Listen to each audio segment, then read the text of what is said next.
They buried my husband on a cold November morning, and before the dirt even settled, his brothers arrived with forged smiles, claiming he'd promised them everything, even our home. My name is Margaret Lane, and until that day, I thought I understood what loss felt like. But grief takes on new shapes when those you trusted most start circling your pain like vultures, waiting for you to collapse. My husband, Daniel, had been gone for only 2 weeks when the first envelope came. A letter from Samuel, his eldest brother, written in the polite tone of a man rehearsing civility but dripping with entitlement. Dear Margaret, I'm sure Daniel would have wanted you to handle his affairs with fairness. The Willow Ridge property must return to family hands. It's the right thing to do. He didn't even bother pretending it was about sentiment. The property he mentioned wasn't just land. It was the farm Daniel and I had built our life on. The same place he had poured his soul into after leaving his family behind more than 30 years ago. At first, I ignored it. But when Henry and Luke, the other brothers, showed up uninvited a week later, parking their black SUV by the barn like they already owned it, my hands started to tremble. They walked in with fake grief on their faces, holding flowers they didn't care about. Margaret, Henry said, his voice smooth like oil. We're just here to talk. About what Daniel wanted. You know he always saw Willow Ridge as family property. Family, I repeated, my voice tight. You mean the family that turned him away when he married me? He flinched but recovered fast. That was years ago. Things change. No, I said quietly. You changed. Daniel didn't. They exchanged a glance, the kind brothers share when they've already decided how this conversation will end. That's when I knew this wasn't about memories. It was about money. After they left, I sat on the porch for hours, staring at the willow tree Daniel had planted the first spring after we moved here. He called it the Keeper of Secrets. I thought it was just a name, until I found the first letter buried beneath its roots. It was sealed in a plastic bag, the handwriting unmistakably his. My Maggie, it began. If you're reading this, I'm gone. But don't believe what they say. The brothers will come, not because they love me, but because of what lies beneath Willow Ridge. Protect it. It's yours. And what's buried here, it's more than land. My heart stopped. More than land? Daniel was never a man of riddles. He spoke plain truths. So why this cryptic tone? I reread the letter a dozen times, tracing his handwriting like I could still feel the warmth of his hands guiding mine. Tears blurred the ink, but something about his warning made my stomach twist. That night, I couldn't sleep. The house creaked like it was mourning with me. In the dark, I swore I heard Daniel's voice whisper, "Check the cellar, Maggie." By dawn, I was in the basement, flashlight in hand. The air smelled like dust and old wood. I moved boxes aside until the beam of light caught something behind the wall panel, a small metal lockbox. My heart thudded. Inside, I found documents, old deeds, maps, a folded letter from a law firm in Alberta, and one thin USB drive. I didn't even own a laptop capable of reading it, so I called my daughter, Grace, who lived 3 hours away in Chicago. She arrived that evening, still wearing her city clothes, heels sinking into the gravel driveway, impatience already written all over her face. "Mom, you look pale," she said. "What's going on?" "Your father left something," I whispered. I think he knew this would happen. We sat together in Daniel's old office. When Grace plugged in the USB, a single video appeared, dated 5 months before his death. Daniel's face filled the screen, tired, thinner, but smiling that same gentle smile that once made me believe love could heal anything. "Maggie," he said softly, "if you're watching this, I didn't make it. There's something I never told you. Willow Ridge isn't just ours. It sits on top of something valuable. The brothers found out years ago, and they'll come for it. But I've already protected you. There's a clause in the deed that names you sole owner. Still, they won't stop. Promise me, don't let fear make you small. The truth is buried under the willow. You'll know when it's time?" Grace pressed pause, staring at me. "Mom, what did he mean by that?" "I don't know," I said, though a chill ran through me.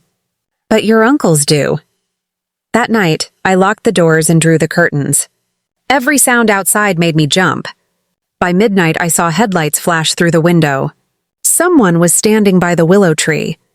I grabbed Daniel's old shotgun from the closet and crept toward the porch, heart pounding so loud I could hear it in my ears. The figure turned. It was Ellis, the farmhand who'd worked for us since Daniel's first harvest. "Mrs. Lane," he said, lifting his hands. "It's me." I exhaled, lowering the gun. "Ellis, what are you doing here?" He hesitated, eyes darting toward the willow. "I reckon it's time you know what Daniel was protecting," he said. "He made me promise to keep quiet till you found the first letter." "What are you talking about?" Ellis sighed. "There's oil under this land, ma'am. Enough to make a man rich, or destroy him trying." The world seemed to tilt. Oil. That's what Daniel meant. That's why his brothers came. And that's why he'd spent years hiding legal papers in secret boxes, why he refused to sell, no matter how bad things got. Ellis looked me in the eye.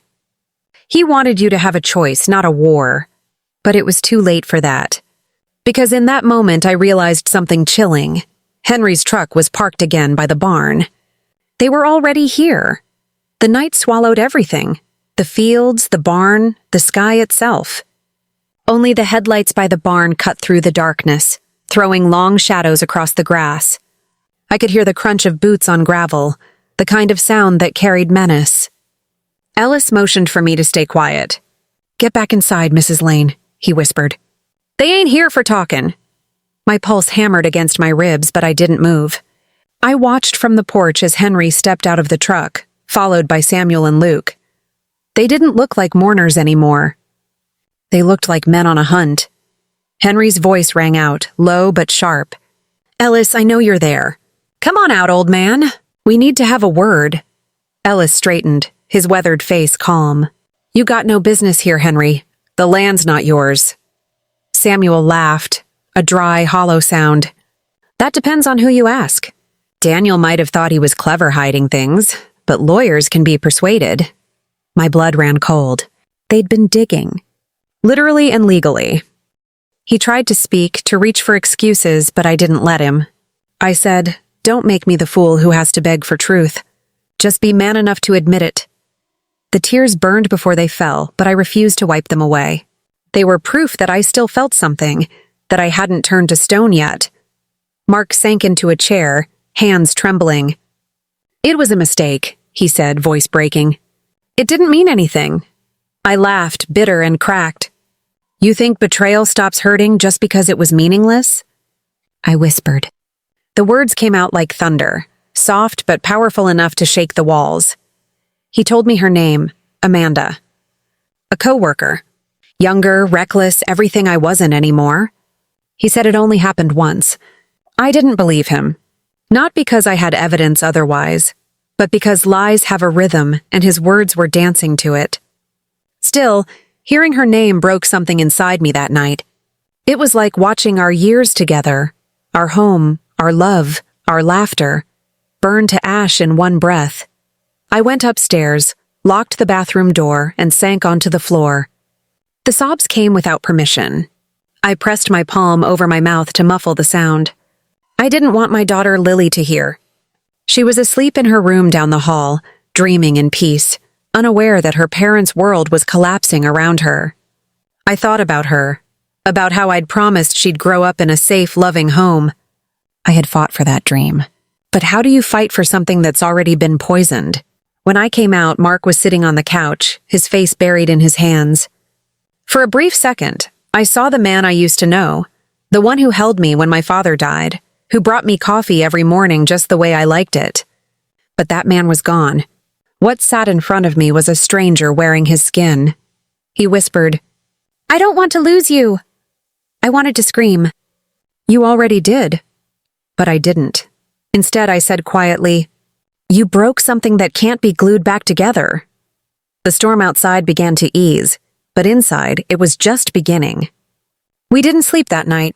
We sat in silence until dawn, painted the sky a pale gray. Every tick of the clock was a reminder that time moves forward, even when your heart is frozen. By morning, I packed a small bag.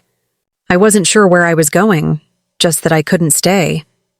Mark tried to stop me, his voice cracking. "Please don't leave. We can fix this." But how do you fix trust once it's shattered? You can tape the pieces, but the cracks never disappear. I turned to him and said, "If you ever loved me, you'll let me go find peace." Then I walked out. The rain had stopped, but puddles still mirrored the sky's grief. As I drove away, the house faded in my rearview mirror, like a chapter closing before I was ready to say goodbye. The days that followed were a blur. I stayed with my sister Emily, who didn't ask questions. She just made coffee and sat beside me in silence. That silence saved me.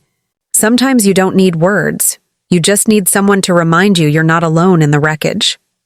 One evening, as I watched the sunset over her porch, she said softly, "You can forgive without forgetting.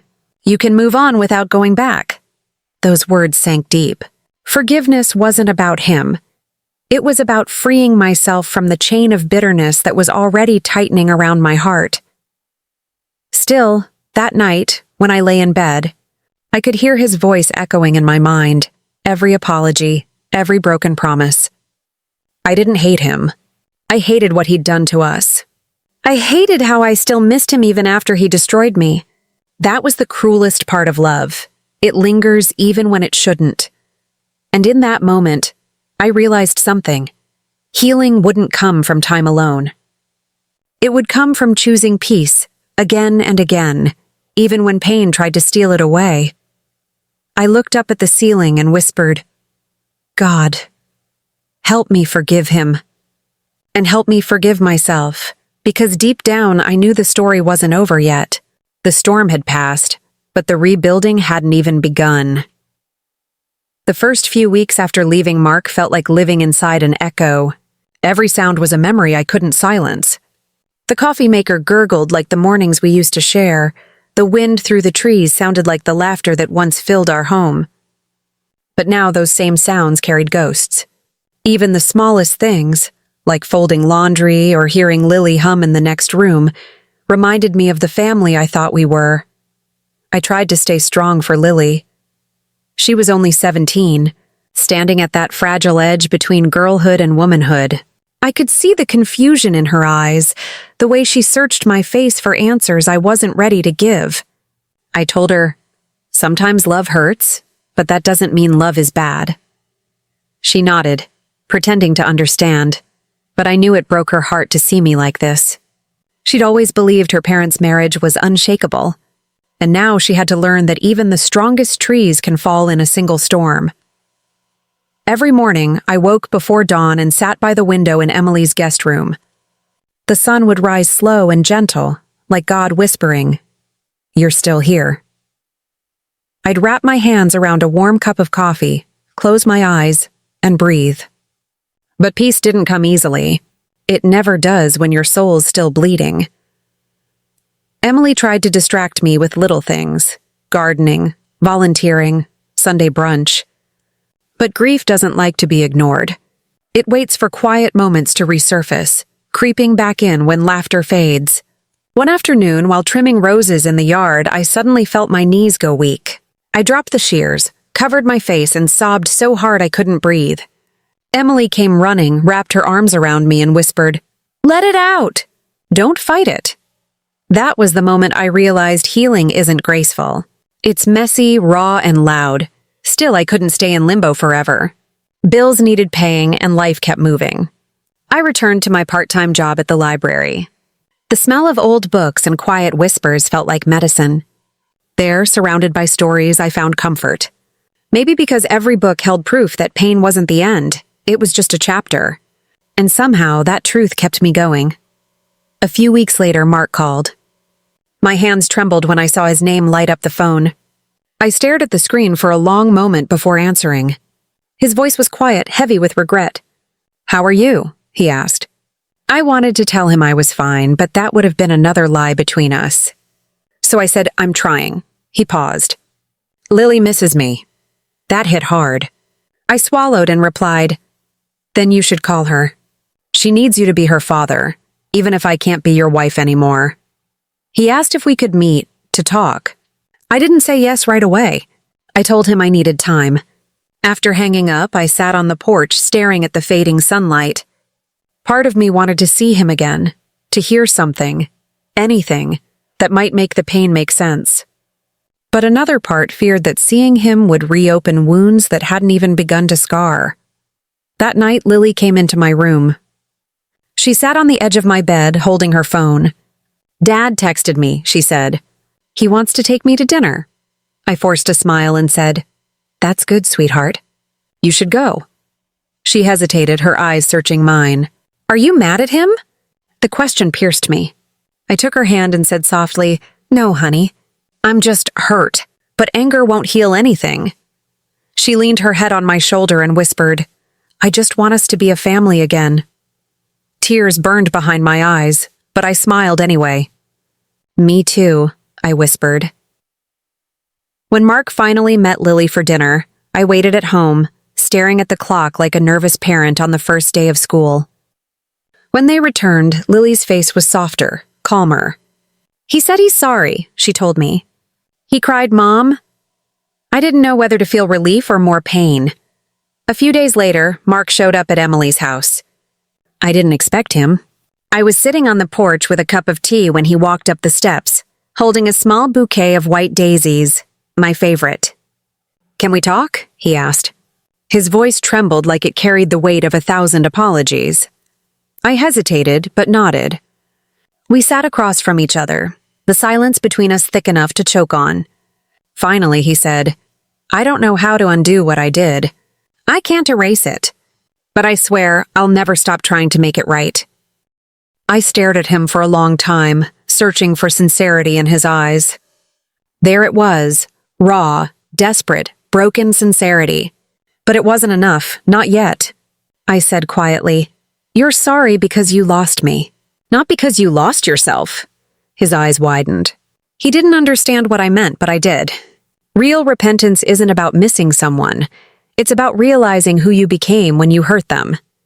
He nodded slowly. "You're right. I don't even recognize myself anymore." For the first time, I saw tears in his eyes, not the kind you cry to win someone back, but the kind that fall when you finally see the damage you've done. We sat there for a long while, saying nothing. The cicadas hummed, the sky turned gold, and for a brief moment, the world felt still. I didn't forgive him that night, but I saw the faint outline of something that looked like grace forming in the distance. After he left, I stayed on the porch, whispering to the quiet, maybe forgiveness isn't about forgetting. It's about letting go of the right to hate. That night, for the first time in months, I slept without waking from nightmares. The house was silent but not empty. It was a silence that carried peace, not pain. In the morning, I wrote in my journal, "Maybe this is what healing looks like, not a sudden miracle, but a slow rebuilding of faith in small, trembling steps." I didn't know what the future held, but I felt something shift deep within me, a small, quiet hope that whispered, "You're going to be okay," and that whisper was enough to keep me breathing. The next morning, the world felt strangely lighter. The sky was a pale blue, the kind that follows a long storm when everything smells of rain and renewal. I sat on the porch, coffee steaming in my hands, and watched a pair of birds gather twigs to build a nest under the eaves. Something about that sight stirred me. Maybe we were all just trying to rebuild, one fragile twig at a time. Mark started visiting more often after that. Sometimes he'd come by to drop off groceries or help Lily with her car. Other times he'd sit quietly on the porch, waiting for me to come out and talk. At first I kept my distance. I didn't want to give him the comfort of pretending everything was normal. But little by little, his presence stopped feeling like an intrusion. It felt familiar, painfully familiar. One Saturday afternoon, Lily asked if we could all have dinner together. "Just one meal, Mom, please." I hesitated. I wasn't ready, but the look in her eyes broke me. She'd been living between two worlds, tiptoeing around the cracks of our broken marriage. If sitting at the same table could give her even a glimpse of the home she missed, I'd do it. That evening, Mark arrived with takeout from my favorite diner, fried chicken, mashed potatoes, and warm biscuits. The smell alone was enough to bring back memories of easier times. We sat around the table, the three of us, pretending for a while that the past hadn't happened. Lily filled the silence with stories about school, about her art class, about the scholarship she was hoping to get. Mark and I nodded, laughed in all the right places, smiled when we had to.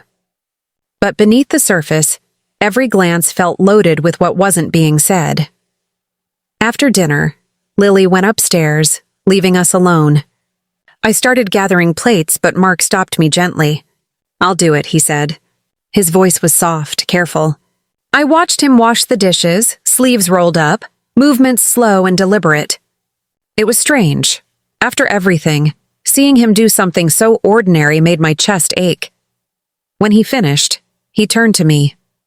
"Thank you for letting me come tonight," I nodded. "It was for Lily," I said, trying to keep my tone steady. He looked down, then met my eyes again. "I know. But it meant something to me, too." For a long time, neither of us spoke. The air was thick with things that couldn't be said aloud. Then, in a voice barely above a whisper, he asked, "Do you think you'll ever forgive me?" I looked at him for a long moment. The easy answer would have been no. But the truth was more complicated. "Forgiveness isn't a door I can open for you," I said. "It's one I have to find for myself." He nodded, eyes glistening. "Then I'll wait," he said simply. That night, after he left, I sat by my window again, staring at the moonlight on the trees. Something about his words lingered. He didn't demand forgiveness. He didn't try to justify himself. For once, he was just quiet, broken, honest. And that honesty, as painful as it was, cracked open a small space in my heart I thought had turned to stone. In the weeks that followed, Mark began seeing a counselor from our church. He told me he wanted to understand why he'd destroyed everything he loved. He stopped drinking, started volunteering at a local shelter, and even joined the men's group that met every Thursday. I didn't say it aloud, but I noticed. So did Lily. One evening, Lily came home smiling. "Dad's different," she said. "He's not just saying sorry anymore, he's trying." I smiled, though part of me was scared to believe it. I'd built walls around my heart, and hope was the one thing that could break them all over again. One Sunday morning, I decided to go to church for the first time in months. I didn't tell anyone, not even Emily. I just went. The moment I walked in, the smell of candles and old wood filled me with peace. I sat in the back pew close to the aisle where no one would notice me. But as the choir began to sing, my eyes filled with tears. The song was about redemption, about how God takes what's broken and makes it whole again. I pressed my hands together and whispered, "If you can rebuild what I can't, please, show me how." When the service ended, I stood to leave, and that's when I saw him. Mark, sitting 3 rows ahead. He didn't see me. He was on his knees, praying, his shoulders shaking. For a moment I froze. Seeing him like that, not proud, not defensive, but truly humbled, did something to me. I turned and quietly walked out, my heart pounding with confusion, sadness, and something I hadn't felt in a long time. Compassion. That night I told Emily about it. She smiled softly. "Sometimes God doesn't fix people to give them back to us," she said. "Sometimes he fixes them so they can finally let us heal too." Her words stayed with me for days. I didn't know if Mark and I were meant to find our way back together. But I knew I couldn't carry hatred forever. It was too heavy. And maybe forgiveness wasn't about setting him free. It was about setting myself free. A few days later, I went for a walk by the lake. The air was cool, the water shimmering under the sunset. I sat on a bench and just breathed. After a while, I heard footsteps behind me. I didn't need to turn around to know who it was. Mark sat down beside me, silent for a while. Then he said, "I didn't know you were at church." I smiled faintly. "You didn't need to." We sat there, watching the light fade into gold. Then he said something that I'll never forget. "I've been praying for a second chance, but not to win you back, to deserve your peace, even if I'm not part of it." Those words, They broke me and healed me all at once. For so long I'd been clinging to pain because it felt safer than trust. But in that moment I saw the truth. Pain doesn't protect you. It just keeps you prisoner. As the sun dipped below the horizon, I turned to him and whispered, "I don't know what the future holds, Mark.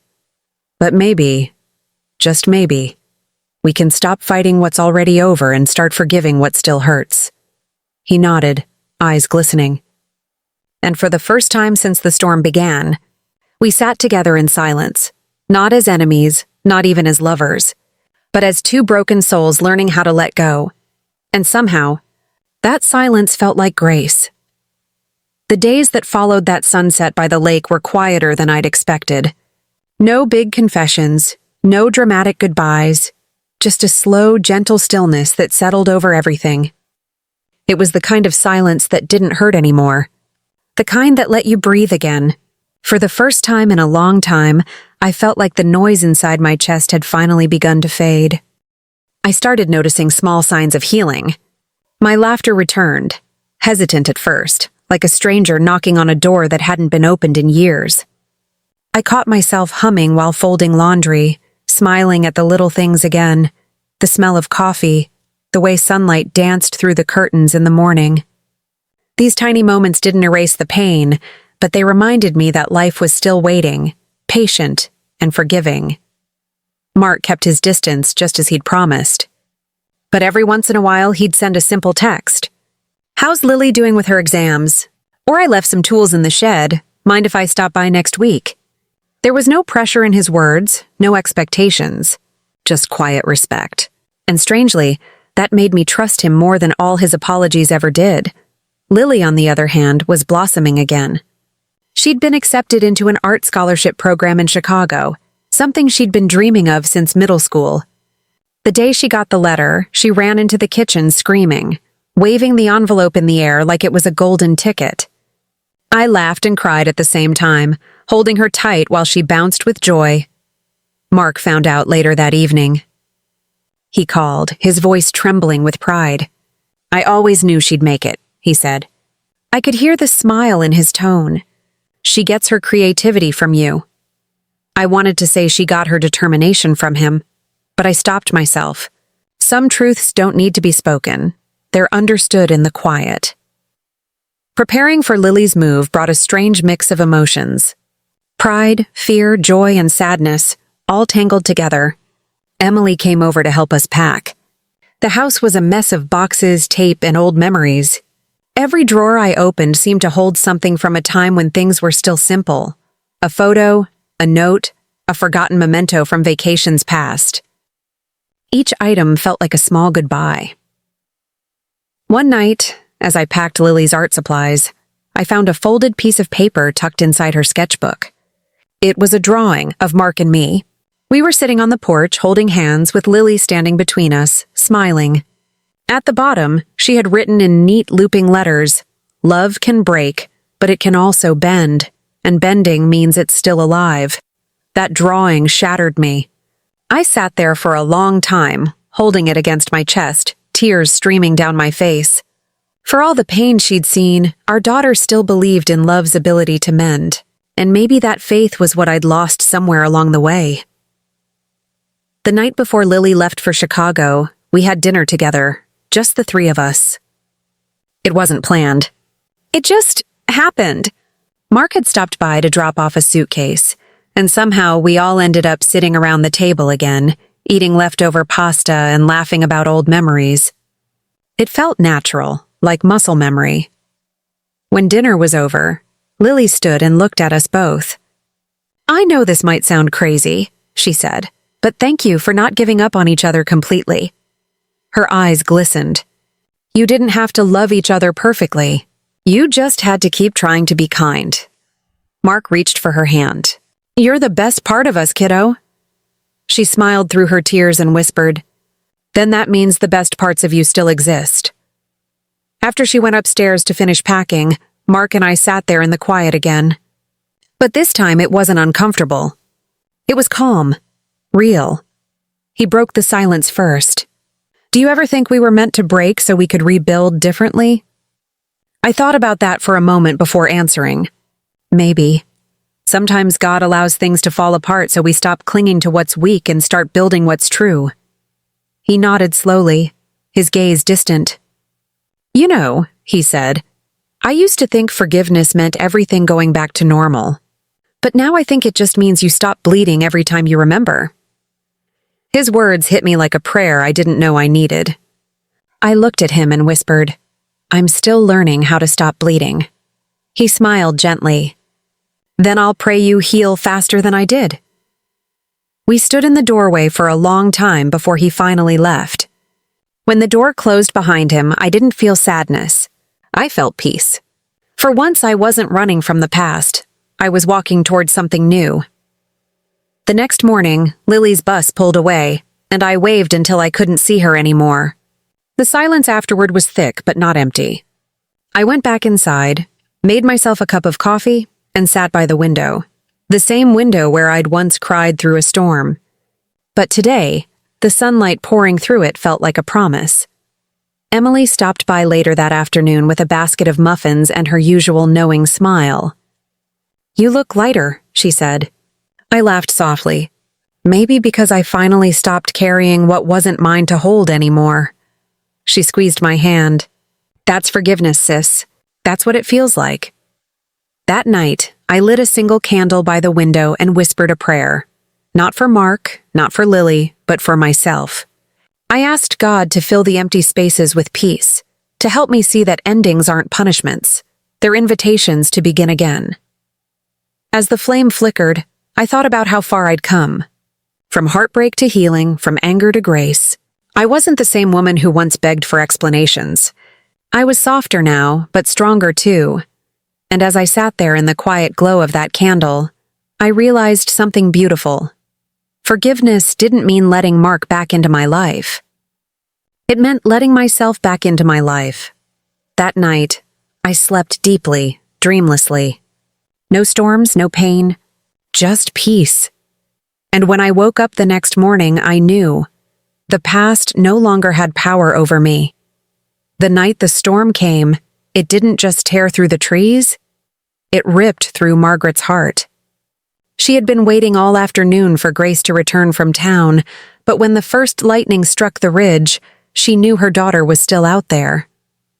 The wind howled against the windows of Willow Ridge Estate, rattling the shutters like fists demanding to be let in. Margaret grabbed her coat and flashlight, shouting to Ellis, "We're going after her!" He hesitated for a moment, looking at the sheets of rain outside, but then nodded. They ran into the storm together, their boots sinking into the mud. The fields that had once glowed golden under the sun were now oceans of darkness and water. "Grace!" Margaret cried out, her voice cracking with fear. The thunder swallowed her words whole. For nearly an hour they searched, following the winding dirt road that led toward the old barn. Just when despair began to claw at her chest, a faint cry pierced through the storm. "Mama!" Margaret turned sharply, shining her light toward the sound. There, near the edge of the creek, Grace stood, soaked to the bone, clutching a folder to her chest. Margaret ran to her, pulling her into her arms, trembling as relief and fear collided in her chest. "Oh, thank God," she whispered. "What were you thinking?" Grace's lips quivered. "I had to go to the bank. I found something." Inside the house, after drying off by the fire, Grace opened the folder. Inside were old bank statements, notarized letters, and a key. "Dad left another account," she said, her voice barely above a whisper. "He used it to pay workers and fund the farm. But there's more. There's money that doesn't belong to him." Margaret frowned. "What do you mean?" Grace slid over a letter, handwritten with Daniel's neat penmanship. It read, "If you're reading this, it means you've uncovered what I couldn't finish explaining. I found out that Henry and Samuel used the company's money to buy stolen land from veterans' families. I couldn't stop them without proof, so I hid what I found here. If you can make it right, do it, but be careful. They won't stop." Margaret's hands shook. The storm outside roared louder, as if echoing the turmoil in her chest. "He knew," she whispered. "All along he knew." Grace nodded. "And now they know we do too." A knock thundered through the front door, startling them both. Ellis went to answer, but Margaret stopped him. "No," she said firmly. "Turn off the lights." The power flickered and the house fell into near darkness. The knocking came again, louder, more insistent. Then a voice. "Margaret, it's Luke. Open up. We need to talk." She froze. Grace clutched her mother's sleeve. "Don't," she whispered. "He's with them." The pounding continued for minutes, then stopped. Silence settled like dust. They waited, breathless. When Ellis peered out the window later, Luke's truck was gone, but tire marks cut through the driveway. "He'll be back," Ellis said grimly, "and not alone." The next morning, the world was washed in gray. Fallen branches littered the fields and the barn roof had caved in. Margaret walked through the wreckage, Daniel's letter still in her pocket. Every word burned into her heart. "He trusted me to finish what he started," she murmured. The truth about Henry and Samuel was more than just corruption. It was theft of people's lives, their land, their legacy.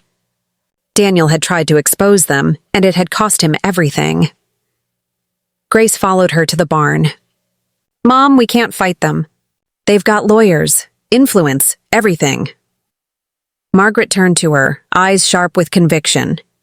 "And we have the truth. Your father believed in doing what's right, even when it broke him. I won't let his courage die with him." Later that day, she drove into town to meet an old friend, Claire Jennings, a local journalist who had once investigated Henry's company years ago. They met at a quiet diner on the edge of town, the kind of place where secrets could hide between the clinking of coffee cups.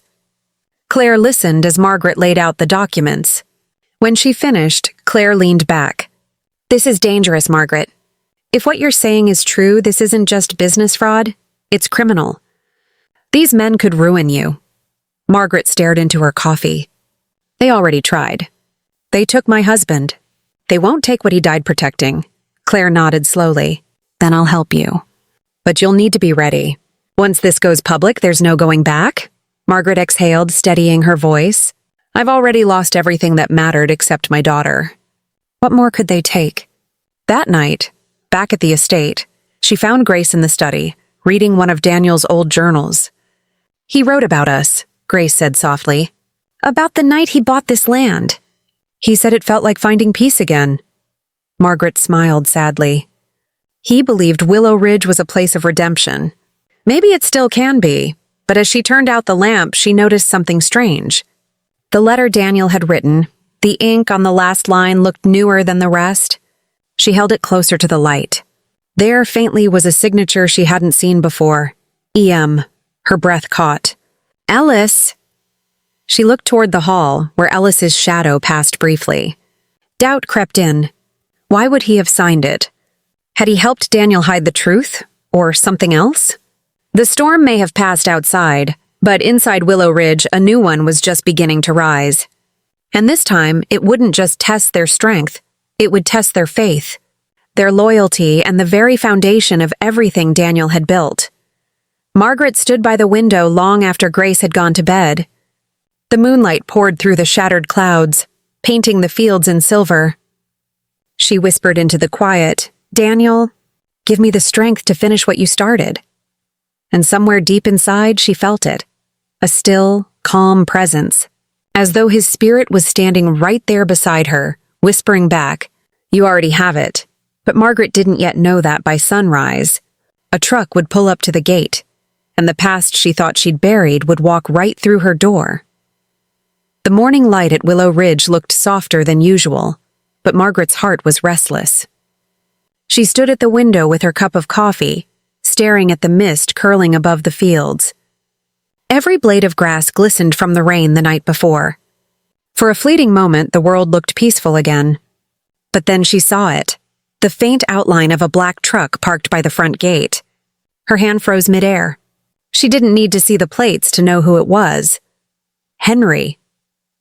He stepped out slowly, dressed in a pressed gray suit that didn't belong on a farm road. His boots were spotless, as though he'd come not to walk through dirt but to command it. Behind him, two men in dark coats followed, their posture sharp, their eyes cold. Margaret's heart thudded once, then twice. She called for Ellis. "They're here." Ellis came from the kitchen, his expression tight. "I figured they would be." He reached for his hat.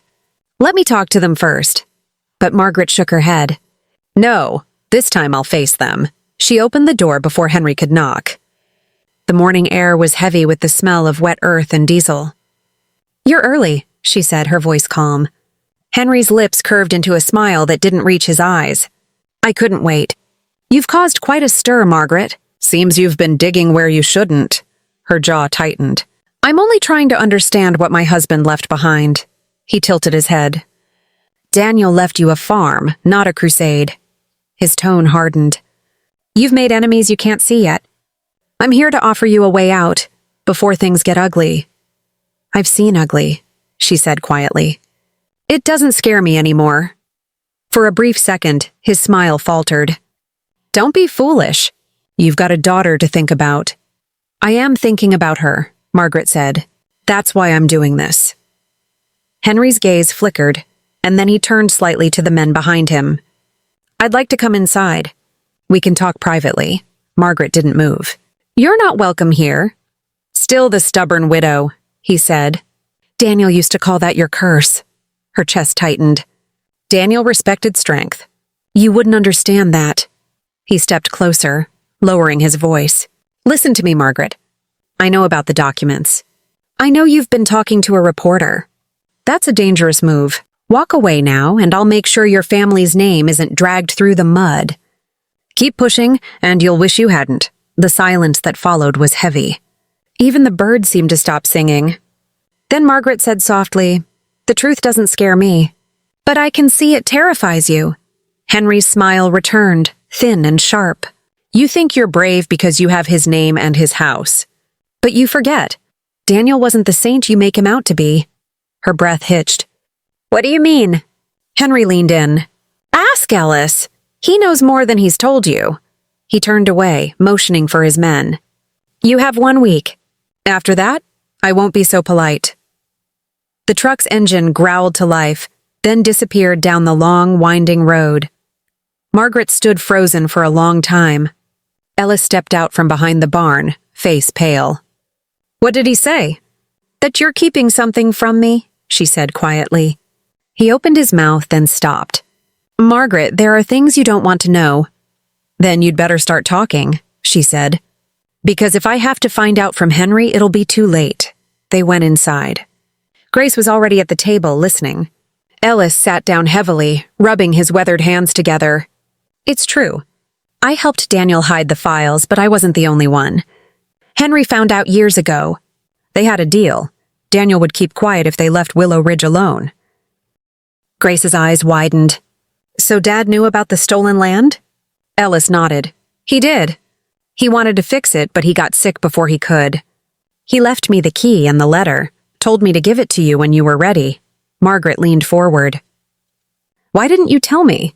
"Because," Ellis said softly, "Henry came to see me the day Daniel died.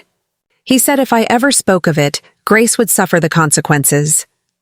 I believed him. I still do. The room fell into silence.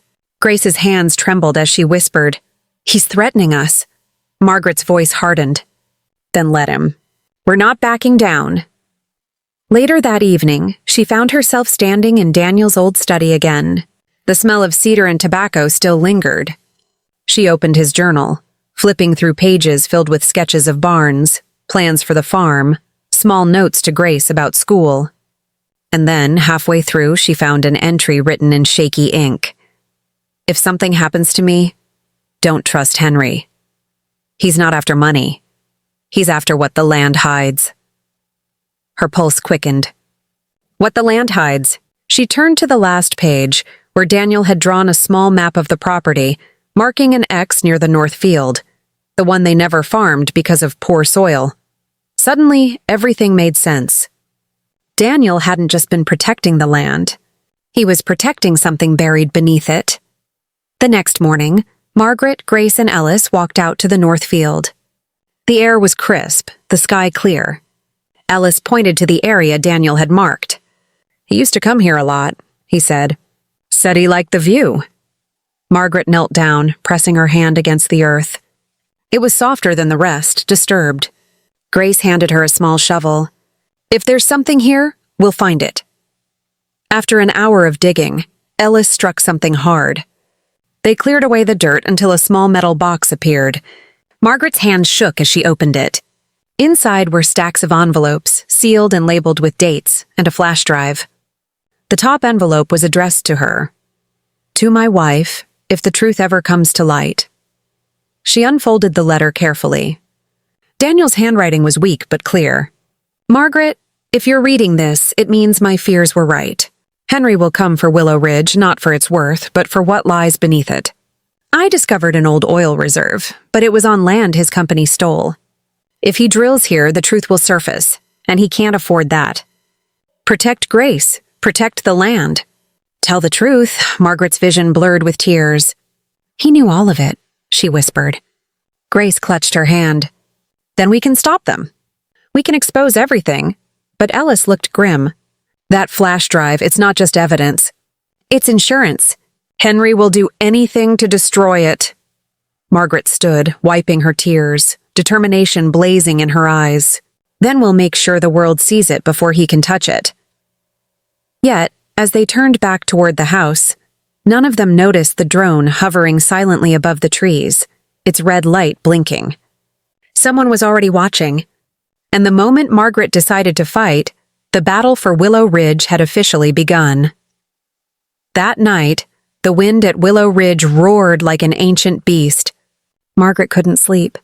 Every time she closed her eyes, she saw Daniel's trembling handwriting, the words, "Protect Grace, protect the land," playing over and over like a vow carved into her bones. She rose from bed and went to the kitchen, the old floorboards creaking beneath her bare feet. The farmhouse felt heavier now, not just with memory, but with the weight of the truth she carried. On the table lay the metal box. Its contents spread out neatly: Daniel's letters, the flash drive, and a folded map of the oil reserve buried beneath the north field. Ellis had gone home to rest, but Margaret doubted he'd sleep either. Grace had begged her mother to stay upstairs, but Margaret needed to think. She needed to plan what to do next. Her phone buzzed. A message. "Unknown number, we know what you found. Walk away while you still can." Margaret's breath caught. She quickly looked out the window, but all she saw was darkness swallowing the fields. Somewhere out there, beyond the fence, someone was watching.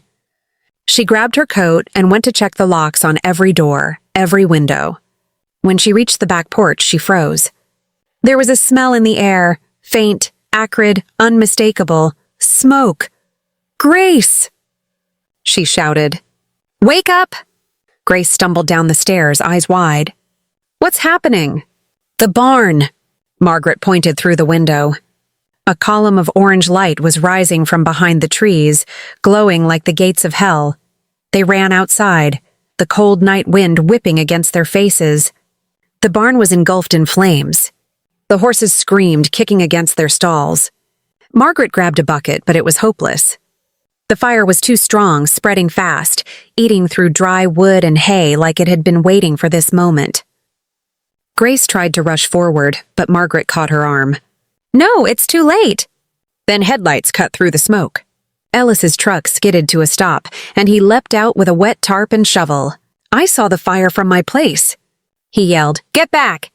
Together they managed to free the horses and lead them away, coughing through the smoke.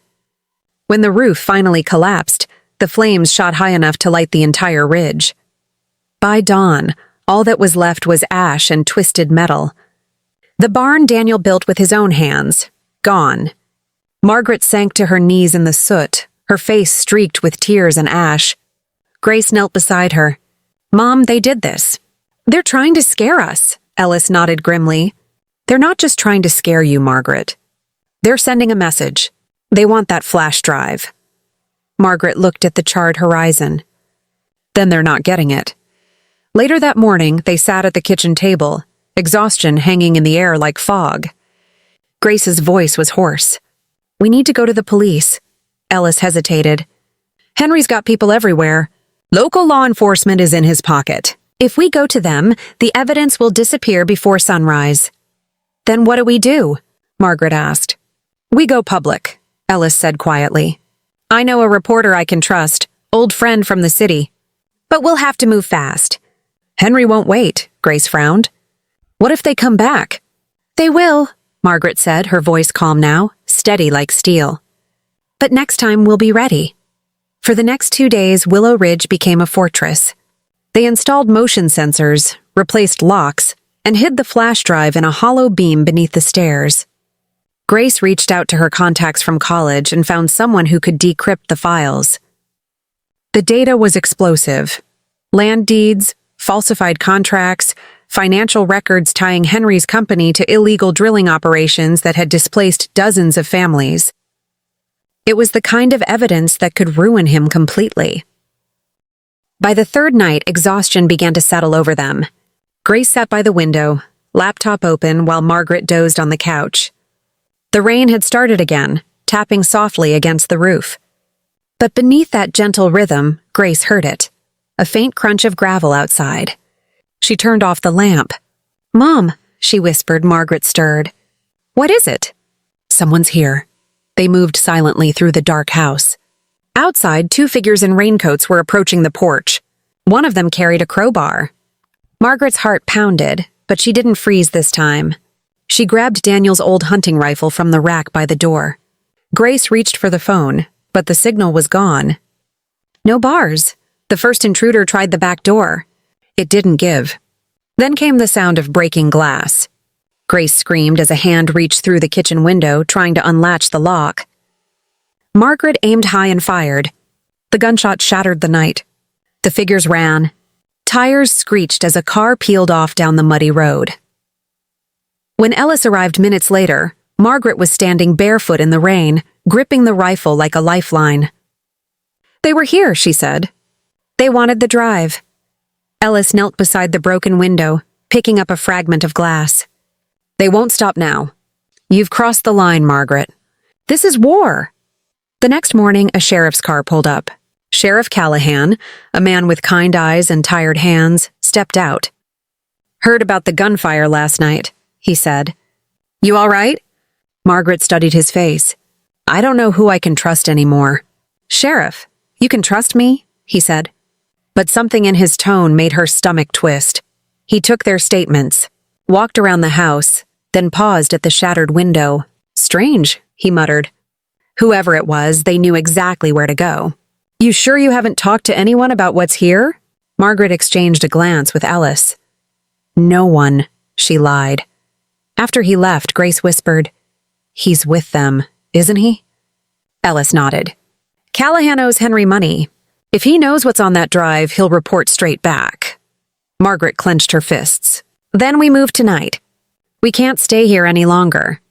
They packed what they could into the truck. Food, documents, and the flash drive hidden inside a hollow Bible Daniel had kept in his nightstand. Grace taped the pages shut. "He'll never think to look here." Before dawn, they drove away from Willow Ridge, the farmhouse fading into the mist behind them. Margaret didn't look back. She couldn't. Every mile they put between themselves and the farm felt like a thread snapping loose from her heart. But she also knew one thing. She wasn't running forever. As the sun began to rise over the hills, she whispered, "They burned my home, but not my will." Grace glanced at her mother. "What are we going to do now?" Margaret looked straight ahead, her eyes fierce and clear. "We're going to finish what your father started." Behind them, unseen through the fog, a small drone hovered again, tracking their every move. The war for Willow Ridge was no longer just about land or money. It had become a battle for truth, for legacy, for redemption, and the storm was far from over. They drove through the night until the first light of dawn painted the horizon with soft strokes of rose and gold. Margaret's hands gripped the steering wheel so tightly that her knuckles turned white. Every sound on the empty road made her flinch, the whisper of tires on wet asphalt, the creak of the old truck's suspension, the faint hum of wind through the side mirror. Grace sat beside her, clutching the hollow Bible like it was a lifeline. In the back seat, Ellis watched the road behind them, his shotgun resting across his knees. When they finally reached the small motel off Route 7, the world felt eerily still. Margaret parked under a flickering neon sign that read, Rest Haven Inn. It was the kind of place where no one asked questions. The paint was peeling, the curtains stained, and the air carried the faint scent of mildew and cigarette smoke. But it was shelter, for now. Inside the room, Grace connected her laptop, pulling out the flash drive. If we upload this to multiple servers, she said, even if they find us, they can't stop the truth. Ellis nodded. Good, but let's do it smart. We'll use a VPN, change the metadata. Henry's got eyes in every system. Margaret looked out the window, the rain sliding down the glass like tears. He's not after the land anymore. He's after Daniel's name. He wants to erase everything that man stood for. Grace turned to her. Then we make sure Daniel's truth is louder than Henry's lies. For the next few hours, they worked in silence, their faces lit only by the pale glow of the laptop screen. Each file was like a puzzle piece revealing the scope of Henry's corruption. Illegal drilling permits, payments to government officials, even photographs of displaced families standing before barren fields. It was worse than Margaret imagined. Daniel hadn't just discovered oil. He'd uncovered a conspiracy that spanned decades. At noon, there was a knock at the door. All three froze. Alice motioned for them to stay quiet and peeked through the curtain. A woman stood outside, early 40s, rain-soaked, holding a press badge. She looked exhausted but alert. Ellis cracked the door open an inch. "Can I help you? Ellis Stone?" she asked. "My name's Rachel Cole. You called me 2 nights ago." Ellis hesitated, then stepped aside. "Come in, quick." Rachel entered, shaking off her coat. "I drove all night. You weren't kidding when you said this was big." Margaret studied her carefully. "How do we know we can trust you?" Rachel looked her straight in the eye. "Because I've been chasing Henry Marshall's corruption for 5 years. My editor killed every story I brought in. I lost my job because of it. So believe me, I've got no reason to protect that man." Grace handed her a folder. "This is everything we found." Rachel flipped through the documents, her expression darkening. "This is massive. These records could destroy his entire company. But we need more than paper. We need proof that can't be denied. Audio, video, something human." Margaret frowned. Daniel kept recordings. He said he didn't trust anyone, not even his own brothers. They might still be on his old phone if it survived. Grace thought for a moment. His phone. It was in the study, in the drawer by the ledger. Ellis shook his head. The fire didn't reach the house, but Henry's men might have gone back. Rachel closed her folder. "If we can recover that phone, we'll have everything we need." Margaret's heart sank. "You're saying we have to go back?" Rachel nodded. "Yes, and soon. Before they realize you've gone public." That night, after hours of tense silence and whispered plans, they decided. They would return to Willow Ridge at dawn. Grace protested, tears welling in her eyes. "Mom, it's too dangerous." Margaret took her daughter's hands. "I know, but Daniel trusted me to finish this." "I can't stop now." Grace's voice cracked. "Then I'm coming with you." Margaret hesitated. "If something happens," Grace cut her off. "If something happens, we face it together." Before dawn, the sky was heavy with clouds, and the air smelled of coming rain. They drove back through the winding hills, headlights cutting through the fog. Rachel sat in the passenger seat, camera ready. Ellis followed behind in his truck carrying spare fuel and a rifle. When they reached the ridge, Margaret's chest tightened.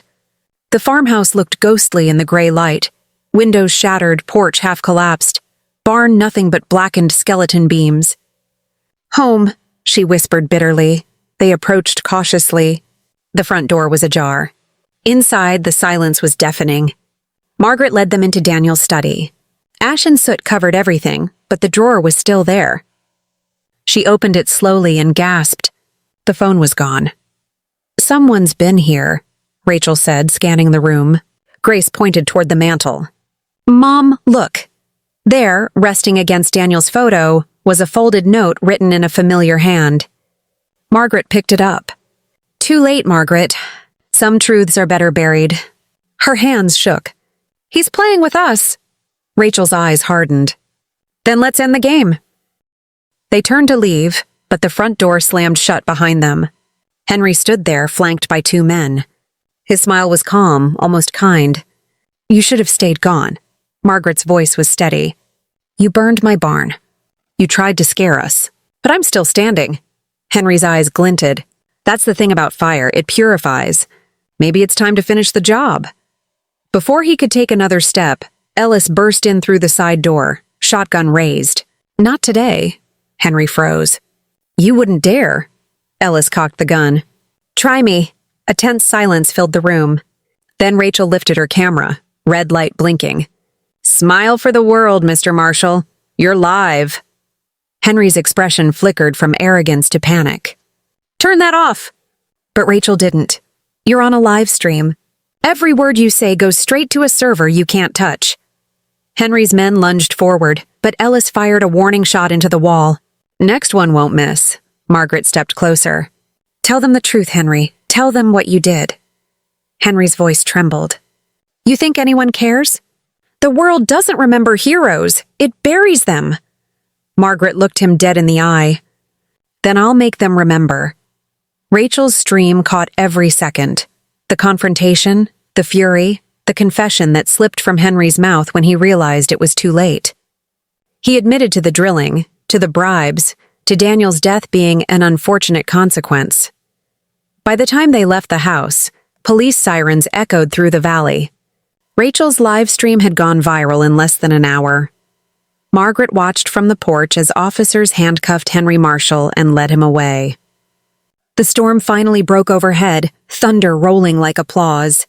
Grace slipped her hand into her mother's. "It's over, isn't it?" Margaret stared out at the darkening horizon. "Not yet. The truth is free now, but it still has to find its way home."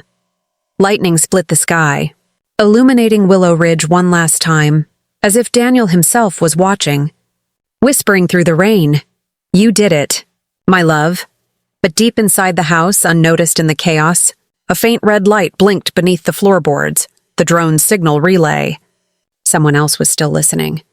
And the war for truth, though one battle was won, was far from finished. I woke up the next morning to the soft light spilling through the curtains, but for the first time in a long while, I didn't feel heavy with grief. Something had changed in me overnight. The memory of Daniel's voice, trembling as he read the letter, still echoed inside my mind. But now it wasn't just sorrow that I felt. It was a strange mixture of pain and peace, like standing on the edge of a storm that had finally passed.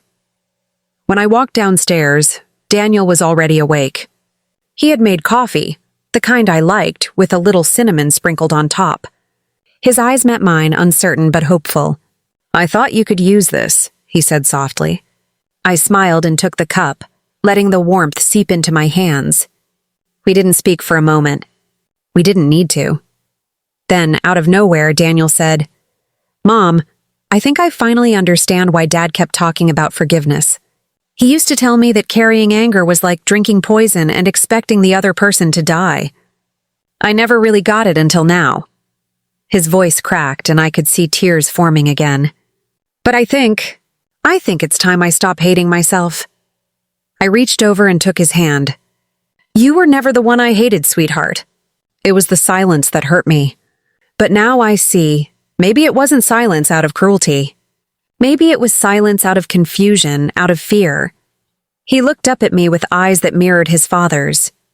"Do you think he forgave me too?" he whispered. I nodded, my throat tightening. "I know he did, and if he could forgive, so can we."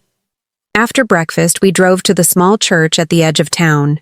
It was the same church where Mark and I had gotten married, where we had baptized Daniel as a baby. The building looked older now, the paint peeling, the bell tower leaning just a little.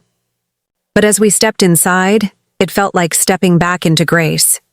The pews creaked beneath our weight, and the faint smell of candle wax hung in the air. Daniel kneeled down at the altar, his shoulders shaking. I stood behind him, resting my hand on his back, feeling the rhythm of his trembling breaths. "God," he whispered, "I don't deserve forgiveness, but I'm asking for it anyway." Those words broke something open inside me. For years, I had prayed for God to heal my son, to fix what was broken in him. But now, I realized, Maybe God had been waiting for this moment all along. Not to fix us, but to bring us back to each other. When we left the church, the air felt lighter. The afternoon sun filtered through the clouds, casting golden streaks across the road as we drove home. I turned to Daniel and said, "Let's stop by the lake." It was where we used to go every summer when he was a boy, back when Mark would build a small fire and roast marshmallows while Daniel skipped stones across the water. We sat on the old wooden dock, the planks still rough and splintered. The water was calm, reflecting the clouds like a mirror.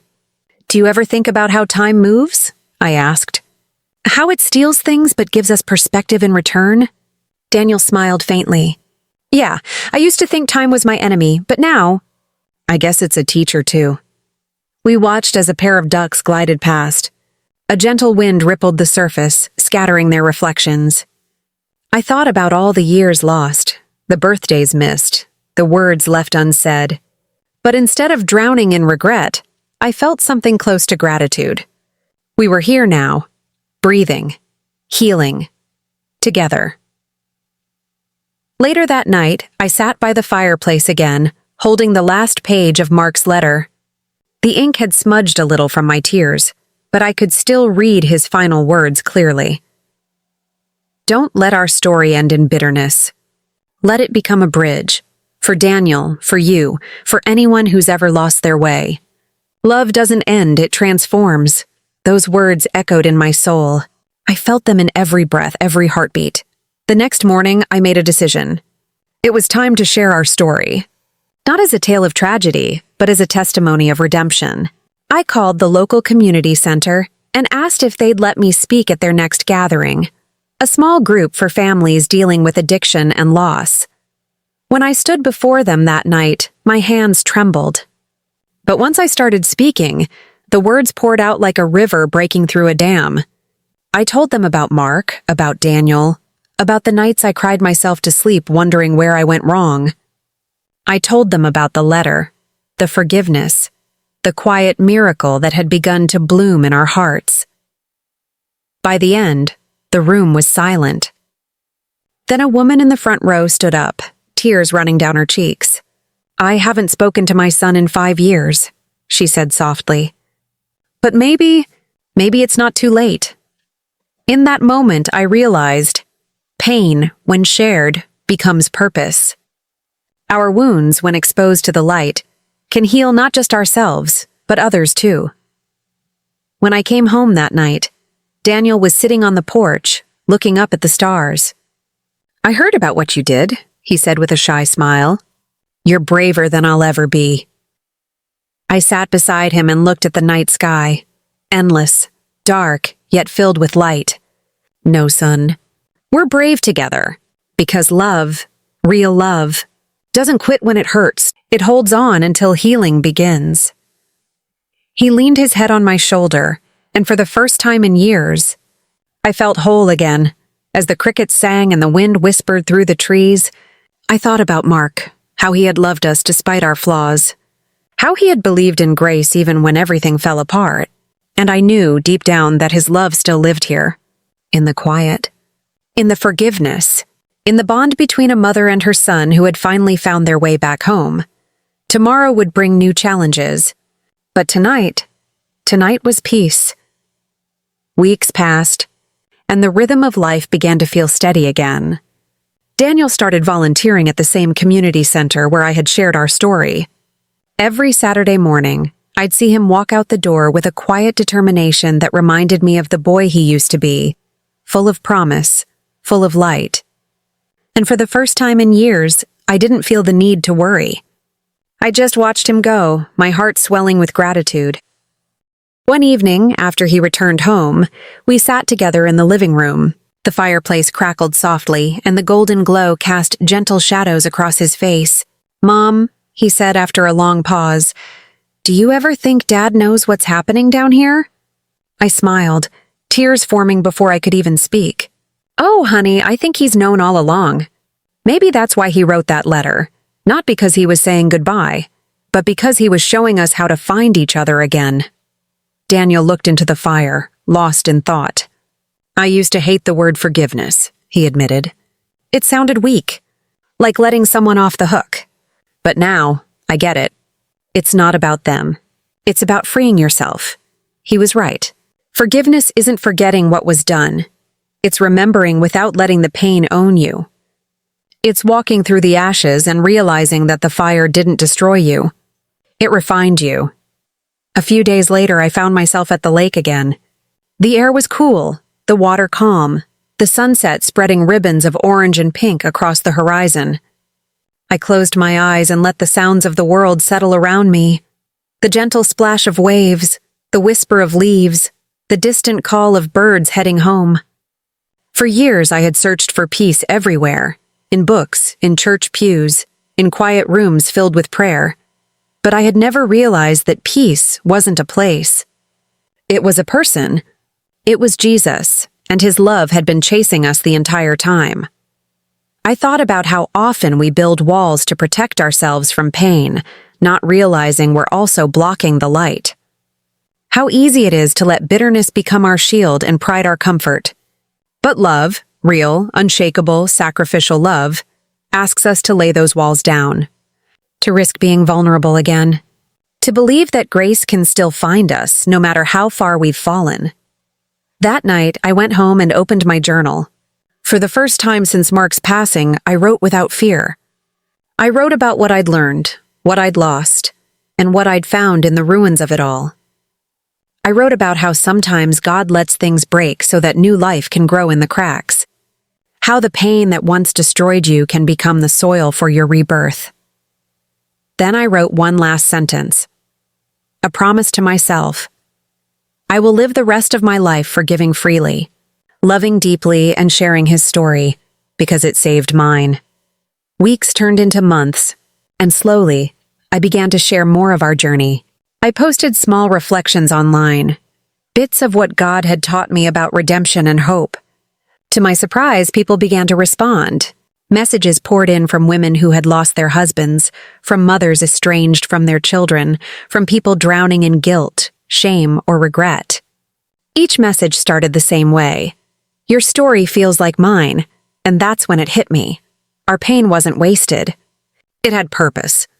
God had taken what was meant for destruction and turned it into a message of healing. One night, after reading through dozens of messages, I turned on the camera on my phone and began to record. My hands trembled at first, but the words flowed from my heart. If you're watching this, I began, and you feel like it's too late to fix what's broken, too late to forgive, too late to start again, I'm here to tell you, it's not. Grace still works. Love still heals. Forgiveness still changes everything. I paused, feeling tears sting my eyes. My husband's last gift to me wasn't just a letter. It was a lesson that love doesn't end with loss, and faith doesn't fade with failure. You just have to be brave enough to open your heart again.